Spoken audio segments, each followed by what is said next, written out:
2026年2月、日本の京都市内にある病院で、一人の男性が息を引き取った。享年54歳、死亡宣告の瞬間、担当医師は不思議なことに気づいた。男性の顔には、苦しみの表情が全くなかった。むしろ、どこか遠くを見つめているような、穏やかな表情のままだった。看護師の一人が後にこう語っている。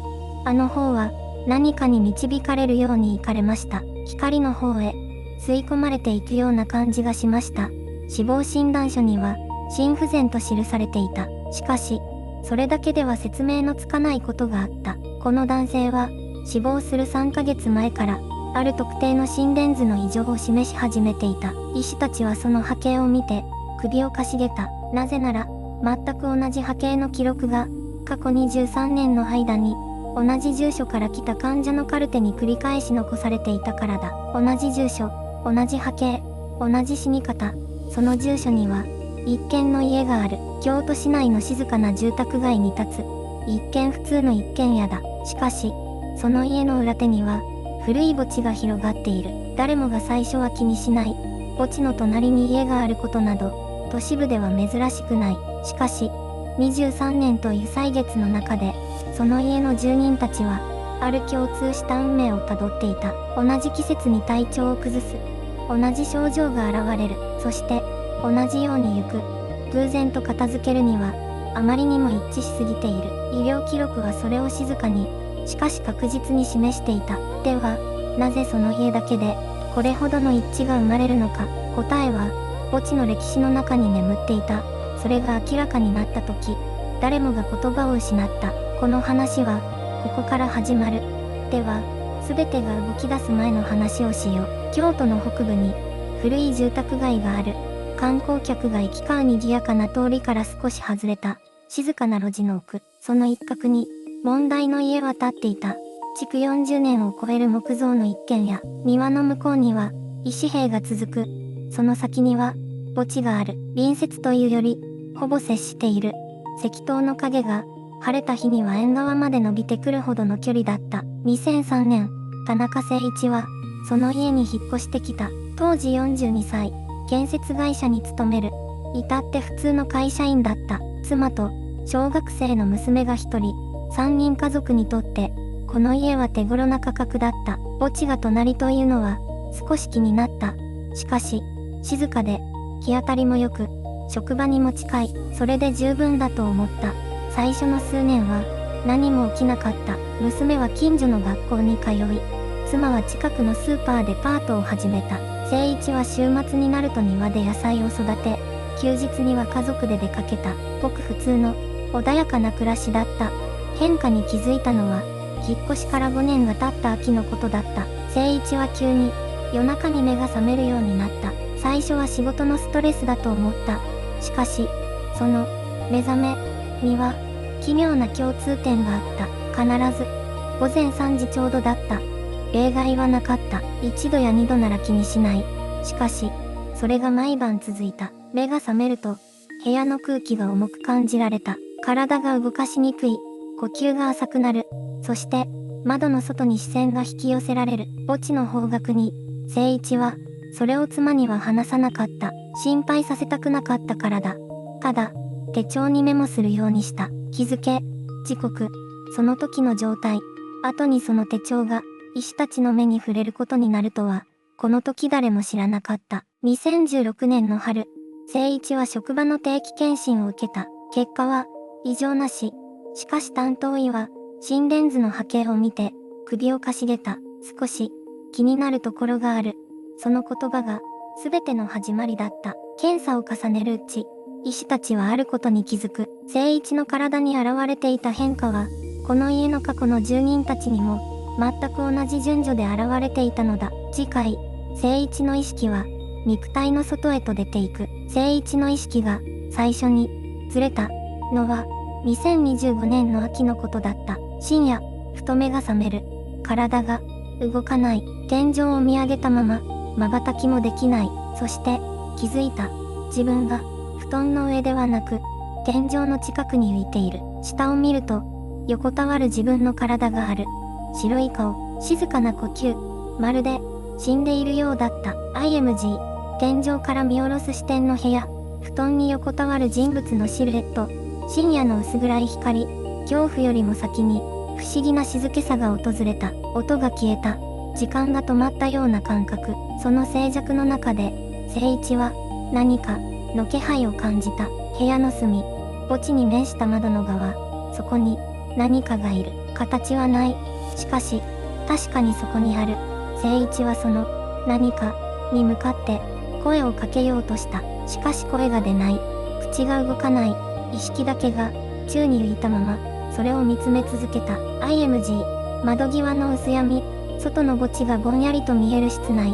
不定型の影のような気配。翌朝、聖一は医師にこの体験を話した。医師は慎重な顔で、記録を取り始めた。その夜の心電図データを確認させてください。聖一は当時、睡眠中の心拍を記録するウェアラブル端末をつけていた。データを解析した医師は、静かに言った。この時間帯、あなたの心拍は極めて不規則になっています。しかし、覚醒反応は出ていない。眠ってもいない。起きてもいない。その境界の時間に、聖一の意識は体の外へ出ていたのだ。IMG。心電図の波形データ画面。不規則なグラフのクローズアップ。医師の手元。医師たちは過去の記録と照合した。この家のかつての住人たち。そのすべてが、死の数週間前に、同じ体験を報告していた。意識が浮く。体が動かない。窓の側に、何かがいる。そして誰もが、それを、恐ろしいものではなかった。と語っていた。その言葉が、かえって医師たちを震え上がらせた。恐怖を感じない。それはすでに、意識が、あちら側、に馴染み始めているサインなのかもしれない。聖一の体は、まだここにある。しかし彼の意識は、少しずつ、別の場所へと引き寄せられていた。次に意識が体を離れた時、そこには光があった。長いトンネルの、その先に、長いトンネルがあった。聖一はそれを、夢だとは思わなかった。あまりにも、くっきりとしていた。あまりにも、静かだった。トンネルの壁は、暗いようで暗くなかった。灰色とも、黒とも言えない、不思議な色をしていた。そして前方に、光があった。眩しくはない。目を細めるほどでもない。ただ、引き寄せられる、そういう種類の光だった。聖一は歩いていた。足音がしない。自分の息の音も、聞こえない。それなのに、確かに進んでいる。トンネルの先が、少しずつ広がっていく。光が、暖かくなっていく。その瞬間、聖一は気づいた。誰かが、立っている。輪郭だけが見える。顔は、まだわからない。しかし、知っている。体が知っている。魂が知っている。その人は、3年前に言った彼の母だった。何も言わなかった。ただ、そこにいた。ただ、微笑んでいた。聖一は足を止めた。涙が出た。声が出なかった。それでも、伝わった。すべてが、伝わった。長い間、会えなかった。長い間、謝りたかった。最後に間に合わなかった。あの日のことを、母は首を横に振った。言葉がなくても、わかった。いいのよ。と、言っていた。聖一はその場に崩れ落ちそうになった。しかし、倒れなかった。光が、支えていた。しばらくして、母が手を差し伸べた。聖一は、その手を取ろうとした。その瞬間だった。引き戻される感覚があった。強く、鋭く、容赦なく、まるで見えない手が、背中を掴んだようだった。光が遠ざかる。母の輪郭が、滲んでいく。聖一は声を上げた。しかし、音にならなかった。目が覚めた時、病院の天井があった。心電図のアラームが鳴っていた。医師たちが、駆け込んでくる音がした。聖一はただ、天井を見つめていた。目に涙があった。しかし、泣いていた理由は、悲しみではなかった。もう一度、あの光の中に戻りたかった。もう一度、母に会いたかった。後に聖一はこう語っている。あそこは、恐ろしい場所ではなかった。むしろ、帰る場所のような気がした。と、医師たちはその言葉を記録した。そしてその記録は、後に別の患者の言葉と、完全に一致することになる。あの墓地の隣に住んでいた。全く別の人間の言葉と、境界は、そこにあった。生と死の間ではなく、意識と魂の間に、境界はいつも静かにやってくる。嵐のように来るわけではない。音もなく、気配もなく、ただそこに、ある。聖一がその境界を感じたのは、意識が戻った直後だった。病院のベッドの上で、天井を見つめながら、彼は一つの感覚を抱えていた。引き返してきた、という感覚ではなかった。むしろ、引き止められた、という感覚だった。あの光の中に、まだいたかった。母の声が、まだ聞こえていた。しかし何かが、彼をこちら側につなぎ止めていた。医師たちはその日の記録に、こう記した。患者は蘇生後も、気管への強い抵抗感を示した。と、これは医学的には珍しいことではない。臨死体験を経た患者の多くが、同様の感情を報告している。しかし、聖一の場合は、少し違った。彼が語った言葉の中に、医師たちが見過ごせない一致があったからだ。あの場所には、知らない人たちがいた。聖一はそう言った。でも、怖くなかった。みんな、穏やかだった。ただ、こちらを見ていた。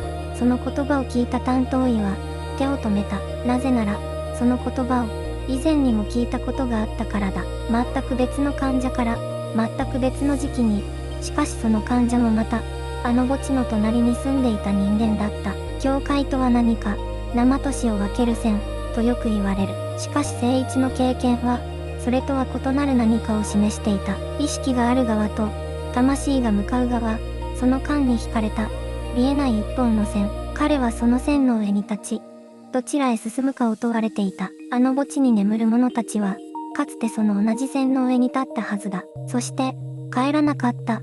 聖一は帰ってきた。なぜ彼だけが戻れたのか、その答えは、まだ誰にもわからない。ただ一つ確かなのは、境界を越えかけた者だけが知る景色がある。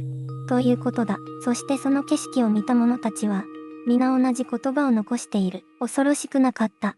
むしろ、懐かしかった。と、その言葉が積み重なるとき、23年間の記録は、一つの絵を描き始める。断片だった出来事が、一つの流れとなってつながるとき、全体像が浮かび上がる。それは、パノラマのように、広がっていく。それは、パノラマのように、広がっていく。23年間、この家に刻まれた出来事が、一つの絵として姿を現す瞬間がある。最初は、ただの偶然だった。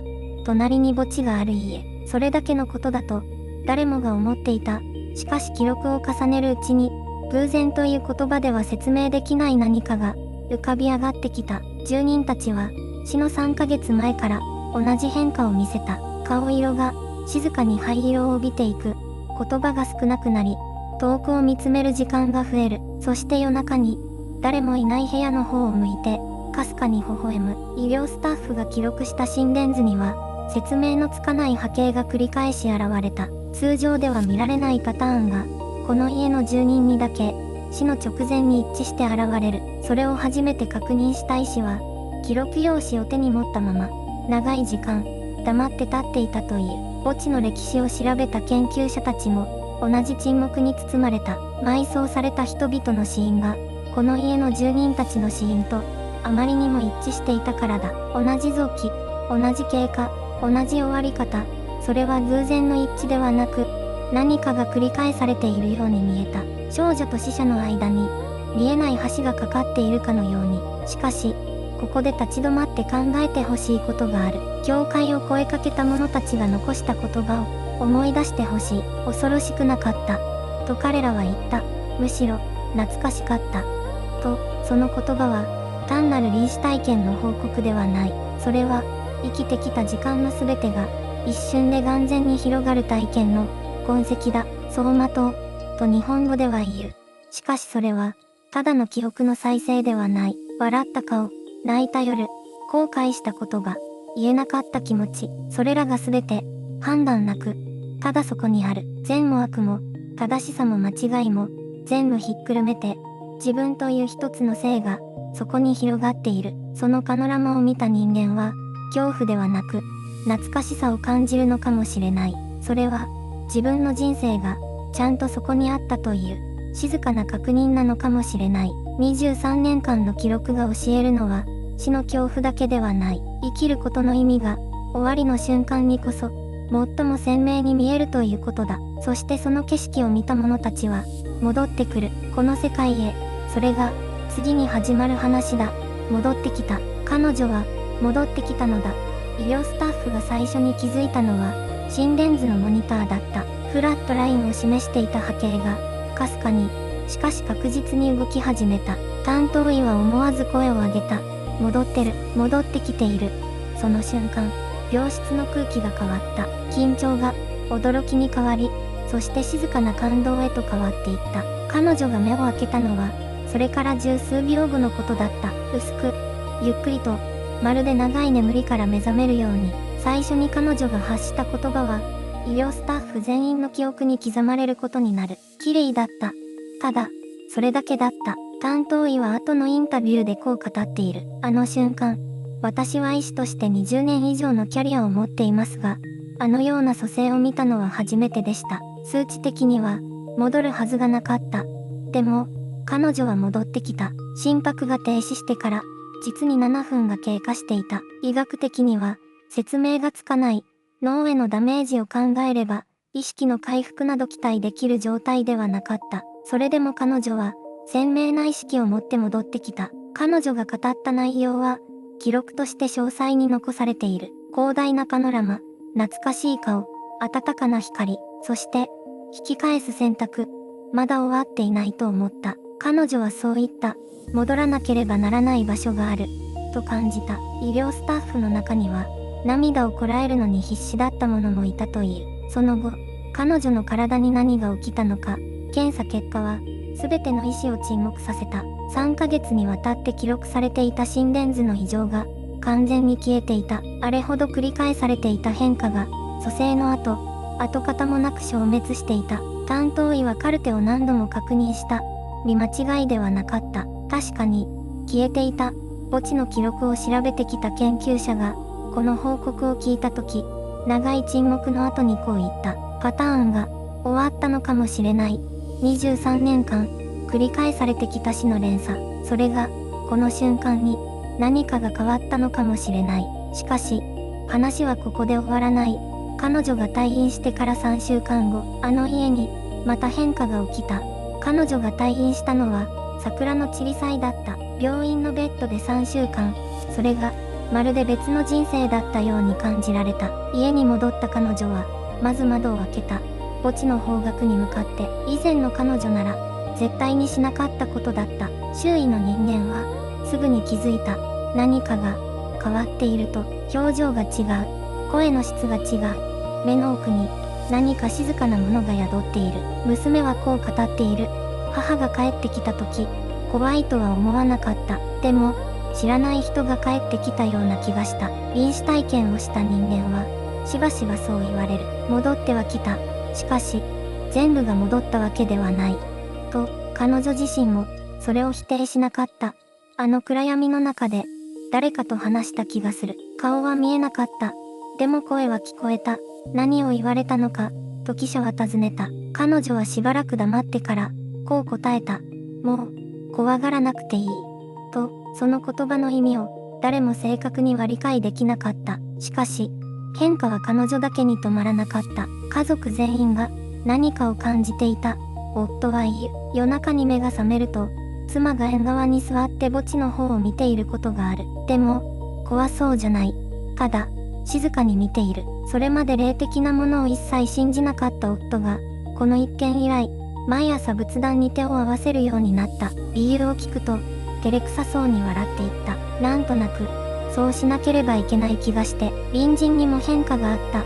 23年間、この家を遠巻きにしていた近所の住人たちが、少しずつ声をかけるようになった。まるで、何かが解けたかのように、研究者は、この現象をこう分析した。臨死体験の後、当事者の周囲にも変容が起きることがある。これは心理的な影響だけでは説明がつかない部分もある。医療的に説明できること、霊的に感じられること、その境界線が、この家では常に曖昧だった。そして退院から3週間後、彼女の家の仏壇に、誰も置いていないはずの花が一輪、備えられていた。白い、小さな花だった。家族全員が、心当たりを否定した。科学は沈黙し、霊性は微笑んだ。この家で起きたことは、果たして何だったのか。次なる問いが、静かに始まろうとしていた異部分もある。医療的に説明できること、霊的に感じられること、その境界線が、この家では常に曖昧だった。そして退院から3週間後、彼女の家の仏壇に、誰も置いていないはずの花が一輪、備えられていた。白い、小さな花だった。家族全員が、心当たりを否定した。科学は沈黙し、霊性は微笑んだ。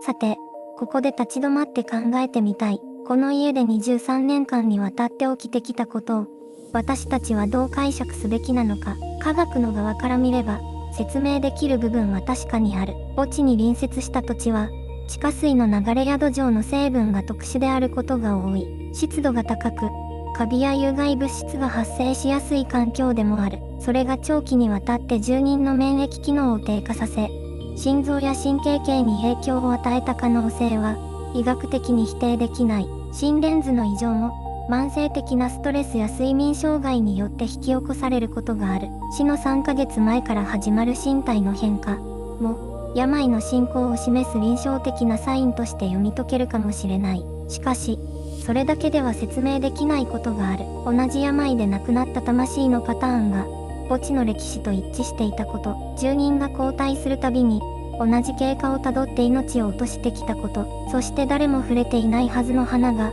仏壇に静かに置かれていたこと、これらは、データにも数値にも収まらない。霊性の領域から見れば、この家は一つの、接点、だったのかもしれない。少女と死者が、薄い幕一枚を隔てて共存する場所、墓地に眠る者たちが、かつての苦しみを繰り返すように、同じ病の気配を新しい住人へと伝えていた。それを、呪い、と呼ぶのか、共鳴、と呼ぶのか、それとも、縁、と呼ぶのかは、見るものによって異なるだろう。科学と霊性は、対立するものではないのかもしれない。どちらも、見えない何かに近づこうとする。人間の問いかけだから、ただ一つ確かなことがある。この家で起きたことは、偶然と片付けるには、あまりにも整然としていた。あまりにも静かに、そして確実に、繰り返されすぎていた。では、この現象は私たちに何かを伝えようとしているのだろうか。墓地の向こうから届く、声なき声。その意味を、次は読み解いていく。墓地の隣で、23年間、その家で起きたことを、すべて見届けた男は今、静かにこう語る。怖かった。でも、逃げなくてよかった。と、彼が最初にこの家に越してきたのは、ただの偶然だった。安かったから、それだけの理由だった。しかし23年が過ぎた今、彼はこう確信している。偶然などというものは、最初からなかったのかもしれない。と、住人が変わるたびに、繰り返された兆候、死の3ヶ月前から始まる。静かな身体の変化、医療従事者でさえ首をかしげた。あの心電図の波形、そして墓地に眠る者たちと、驚くほど一致した死の形、これらすべてが、ただの偶然だと言い切れるだろうか。彼は言う。あの家は、何かを伝えようとしていたのだと思う。と、それが警告なのか、それとも、ただそこにいる存在たちの、静かな存在証明なのか、彼にはまだわからない。でも、一つだけ確かなことがある。あの墓地の向こうには、言葉を持たない何かが、確かに息をしていた。そしてその何かは、生きているものに対して、無関心ではなかった。見えないものを恐れることは、弱さではない。見えないものに気づくことは、むしろ、人間にだけ与えられた感覚なのかもしれない。今この瞬間を、日本のどこかで、誰かが気づかないまま、その隣に住んでいるかもしれない。あなたの窓の外に、古い石が並んでいたとしたら、夜中に目が覚めた時、理由のない寒さを感じたとしたら、それは、ただの気のせいだろうか。この話は終わらない。なぜなら、墓地はまだそこにあり、家はまだ建っており、そして次の住人を静かに待ち続けているから。